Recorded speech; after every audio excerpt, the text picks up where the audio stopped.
குஞ்சரன் குழந்தை வரம் வேண்டி சிவபெருமானிடம் கடுந்தவம் புரிந்தான். ஈசன் அருளால் குஞ்சரனுக்கு அஞ்சனை என்ற மகள் பிறந்தாள். அஞ்சனை கேசரி எனும் வானர மன்னரை மணந்து கொண்டாள். அவளுக்கும் குழந்தை பாக்கியமில்லை. ஈசனை நோக்கி கேள்வி மேல் கேள்வி கேட்டு பிரார்த்தனை செய்து வந்தாள். தர்ம தேவதை அவள் முன் தரிசனமாகி, திருவேங்கட மலைக்கு சென்று தவம் செய்யுங்கள், உங்களுக்கு ஒரு அழகான மகன் பிறப்பான் என்று சொல்லி மறைந்தாள். அவர்களும் திருவேங்கட மலைக்கு சென்று தவத்தை தொடங்கினார்கள். அவள் தவத்தை மெச்சிய வாயு பகவான் அவளுக்கு ஒரு அழகிய கனியை கொடுத்தார். அந்த கனியை புசித்த அஞ்சனை கருவுற்றாள். மார்கழி மாத மூல நட்சத்திர நாளில் ஒரு அழகிய ஆண் குழந்தையை பெற்றெடுத்தாள். ஞானத்தின் அடையாளம்தான் மூல நட்சத்திரம். அவனுக்கு அனுமன் என்று பெயர் சூட்டி அன்புடன் வளர்த்து வந்தார்கள். நவகிரகங்களின் தலைவரான சூரியனிடம் சென்று கல்வி கற்றார். அஞ்சனையின் மைந்தன் வாயுபுத்திரன் அனுமன் பிறந்த நாளைத்தான் அனுமன் ஜெயந்தியாக கொண்டாடிக் கொண்டிருக்கிறோம். வால்மீகி ராமாயணத்தின்படி அனுமன் அவதரித்தது மார்கழி மாதத்தில். புராணங்களின்படி சித்ரா பௌர்ணமி நாளில்தான் அனுமன் அவதரித்தார். தமிழ்நாட்டிலும் கேரளாவிலும் அனுமன் ஜெயந்தியை மார்கழி மாதத்தில் கொண்டாடுகிறோம். வட மாநிலங்களில் சித்ரா பௌர்ணமியில் ஹனுமன் ஜெயந்தியை கொண்டாடுகிறார்கள். ஆக மொத்தம் வருடத்தில் 2 தினங்கள் அனுமன் ஜெயந்தி கொண்டாடப்படுகிறது. ராமா என்ற திருநாமத்தில் கட்டுண்டு கிடந்தவர்தான் அனுமன். பஞ்சபூதங்களின் சக்தியை ஒருங்கே பெற்றவர்தான் அனுமன். ராமநாமம் ஒலிக்கும் இடத்தில் அரூபமாக இருந்து அதை கேட்டு மகிழ்பவர்தான் அனுமன். சனீஸ்வரரையே துண்டை காணோம் துணியை காணோம் என்று ஓட வைத்தவர். சீதா பிராட்டி சிறைப்பட்டிருந்த நேரத்தில் அவளை மீட்க சுக்ரீவனும் அனுமனும் ராமனுக்கு உதவி செய்தார்கள். சேத்து பாலம் அமைக்கும் பணியும் தீவிரமாக நடந்து கொண்டிருந்தது. குரங்கு கூட்டம் கற்களை கடலில் போட்டுக் கொண்டிருந்தது. அனுமன் ஒவ்வொரு கல்லிலும் ஸ்ரீராம நாமத்தை எழுதி கடலில் போட்டுக் கொண்டிருந்தார். சனீஸ்வரர் அனுமனிடம் வந்து, உங்களை 7.5 சனி பிடிக்கும் காலம் வந்துவிட்டது என்று சொன்னார். உங்களை பிடிக்க ஏதாவது ஒரு இடம் கொடுங்கள் என்று கேட்டார். கொஞ்சம் பொறுங்கள், பாலம் கட்டி முடிந்ததும் என் உடல் முழுவதும் உங்களுக்கே கொடுத்து விடுகிறேன் என்று சொன்னார் அனுமன். எதற்கும் ஒரு நியமனம் இருக்கிறது.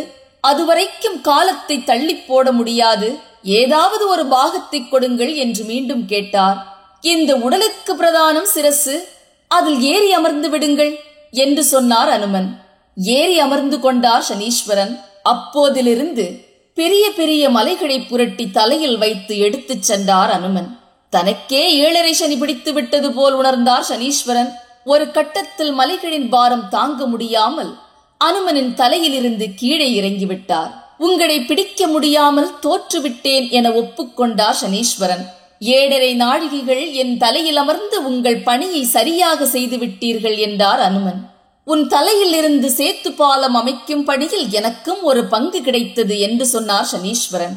யார் ஒருவர் ராமநாமத்தை உச்சரிக்கிறார்களோ அவர்களுக்கு நீங்கள் தொந்தரவு செய்யக்கூடாது என்று ஒரு வரத்தை கேட்டார் அனுமன். சனியின் பிடியில் சிக்கித் தவிப்பவர்கள் அனுமனை வழிபட்டு ஸ்ரீராம நாமத்தை உச்சரித்து வந்தால் எந்த சூழ்நிலையிலும் அவர்களை எந்த துன்பங்களும் நெருங்காது. லட்சுமணன் மயங்கி கிடந்த நேரத்தில் சஞ்சீவனி மலையை பெயர்த்து கொண்டு வந்தார் அனுமன்.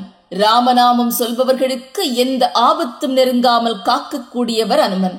சிறு வயதில் பசியின் கொடுமையால் சூரியனை பழமென்று கருதி அதை பிடித்து சாப்பிட வானத்தில் பறந்தார் அனுமன். ஹனுமன் ஜெயந்தி அன்று லட்டு செய்து வைத்து சுந்தரகாண்டம் படித்தால் அனுமனின் மனம் குளிரும். ஹனுமன் ஜெயந்தி அன்று பஞ்சமுக ஆஞ்சநேயரை வழிபடுவது நல்லது. அபய ஹஸ்தத்துடன் வாரிக் கொடுக்கும் வள்ளல்தான் ஆஞ்சநேயர். நோய் நொடியற்ற வாழ்க்கை, வெற்றி, நீண்ட ஆயுள், நவகிரக தோஷங்கள் நீங்கும், மரண பயம் நீங்கிவிடும். ஆஞ்சநேயரை வழிபடுவது சிவனை வழிபடுவதற்கு சமம். அனுமனின் உள்ளங்கையில் மகாலட்சுமி தாயார் இருக்கிறார். அவரின் வாளை வழிபட்டால் குபேர அருள் கிட்டும். ஆஞ்சநேயரின் கண்கள் காலை நேரத்தில் எரிகின்ற சூரியனைப் போலவும் மாலை நேரத்தில் குளுமை தரும் சந்திரனைப் போலவும் இருக்கும். வீர ஆஞ்சநேயரை அனுமன் ஜெயந்தி நாளில் வழிபட்டால் சனி தோஷத்திலிருந்து விடுதலை அடைய முடியும். ஹனுமன் ஜெயந்தி அன்று பிரம்ம முகூர்த்த வேளையில் எழுந்து நீராடி ராமநாமம் சொல்லி வணங்கி உங்கள் உபவாசத்தை தொடங்குங்கள். அனுமன் கோயிலுக்கு சென்று அனுமனுக்கு துளசி மாலை சாத்தி வழிபடுங்கள். ஆஞ்சநேயருக்கு வெண்ணெய் சாற்றினால் நம் துன்பங்கள் சூரியனை கண்டுருகும் வெண்ணெய் போல் உருகி போய்விடும். துளசி மாலை சாற்றினால் பாவங்களிலிருந்து நிவர்த்தி கிட்டும். வடைமாலை சாற்றினால் வழக்குகளில் வெற்றி கிட்டும். வெற்றிலை மாலை சாற்றினால் தடை நீங்கி கன்னிப் பெண்களுக்கு விரைவில் திருமணம் நடக்கும். சீதா பிராட்டியை தேடி வந்த அனுமன் இலங்கையில் அசோகவனத்தில் கண்ணீருடன் உட்கார்ந்திருந்த சீத்தையை பார்த்தார். ராமபிரான் கொடுத்த கணையாழியை சீதா பிராட்டியிடம் கொடுத்துவிட்டு அவர் கையில் இருந்த சூடாமணியை வாங்கிக் கொண்டார். கிளம்பும் தருணத்தில் ஆசீர்வதிக்க பூ தேடினார். அருகில் ஒரு வெற்றிலை கொடி இருப்பதை பார்த்தார். வெற்றிலையை மாலையாக தொடுத்து சீதா பிராட்டியின் கையில் கொடுத்து அவரை ஆசீர்வதிக்க சொன்னார். சீதா பிராட்டியும் நீ சிரஞ்சீவியாக வாழ வேண்டும் என ஆசீர்வதித்தார். அதனால் தான் ஹனுமனுக்கு வெற்றிலை மாலை சாற்றி வழிபடுகிறோம். இலங்கையில் ராவணனை எதிர்த்து ராமபிரானும் லக்ஷ்மணனும் போரிட்ட போது அனுமனும் சேர்ந்து போரிட்டார். படை வீரர்கள் தீ வைத்ததில் அனுமனின் உடல் சூடேறியது. பலவித ஆயுதங்களை கொண்டு தாக்கவே அனுமனின் உடலில் காயங்கள் பட்டது. தன் இதயத்தில் இருக்கும் ராமபிரானுக்காக எல்லாவற்றையும் தாங்கி நின்றார் அனுமன். ராவணனை கொன்று ஸ்ரீ ராமபிரான் சீதா தேவியை சிறையிலிருந்து மீட்டெடுத்தார். அனுமனின் உடல் முழுவதும் காயங்களை பார்த்த சீதா தேவி துடிதுடித்து போனாள். வெண்ணையை கொண்டு ஆஞ்சநேயரின் உடல் முழுவதும் பூசிவிட்டாள். காயங்கள் மறைந்ததோடு அவர் உடலில் இருந்த வெக்கையும் தணிந்து விட்டது. ஹனுமனுக்கு வெண்ணெய் சாற்றி வழிபட்டால் உங்கள் நோய் காணாமல் போய்விடும். நம்பிக்கையுடன் யார் ஒருவர் ஹனுமனை அழைத்தாலும் அவர்கள் அருகில் அவர் ஓடோடி வருவார். ராமநாமம் சொல்பவர்களுக்கு எந்த ஆபத்தும் நெருங்குவதில்லை. இன்று சிகப்பு நிற பழங்கள் மற்றும் லட்டுவை தானமாக கொடுங்கள். அனுமனை வேண்டி விரதமிருந்து சகல சௌபாக்கியங்களும் பெற்றுக் கொள்ளுங்கள். அனுமனின் வாளுக்கு சக்தி அதிகம். வாள் தோன்றும் இடத்தில் தினமும் சந்தனம் பூசி குங்கும திலகமிட்டு வழிபடுங்கள். பிரிந்து வாழும் கணவன் மனைவி ஒன்று சேர அனுமன் ஜெயந்தி என்று அனுமனை மனதார வழிபடுங்கள். பாண்டவர்களின் பத்னியான திரௌபதி தான் முதலில் ஹனுமன் ஜெயந்தி என்று விரதம் இருந்தாள்.